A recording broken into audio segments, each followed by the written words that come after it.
Alexander Zverev was thrashed by Jannik Sinner in the Paris Masters semi-final last week, with fatigue robbing the German of a proper crack at the world's best player. Zverev came through the draw to make another semi-final, and he might have been excited going into the match against Sinner, who is bidding to return to the summit of the world rankings. Rest is the order of the day for Zverev after suffering with injury and fatigue against Sinner, with the ATP finals next up for the world number 3. Zverev was critical of his display against Daniil Medvedev in Paris, but reaching another semi-final isn't to be sniffed at, given the season he's had. With 2025 soon to be consigned to the history books, Zverev has now made his own slice of history. But it's one that he won't really want to lay claim to. Nick Kyrgios has suggested whether Zverev will win a Grand Slam, and given that he's now 28, the time might be running out.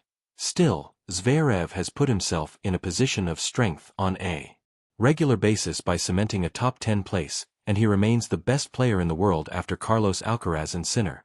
From yesterday, Zverev has begun his 370th week inside the top 10 without ever winning a Grand Slam title, which is the most in history. Zverev's quest to win a Grand Slam has taken him to 3 finals, but he's been unable to get over the line, always seeming to fall at the final hurdle. Next year is a new one for Zverev, however, and a solid ATP finals could see the fire ignite inside him to reach another final at the Australian Open. Zverev is at the top of a list featuring some superb players, and it's a mystery how they've not at least picked up one Grand Slam title. The challenge after a prolonged period becomes a mental one, and Zverev has proved in the final stages of 2025 that he's at least still up for the fight. He won't be happy with how 2025 has gone from a Grand Slam point of view, and as he approaches his 30s, he will want to get over the line sooner rather than later. Zverev does deserve credit for maintaining a lofty position in the rankings, but now it's time for him to start putting major titles on the board too.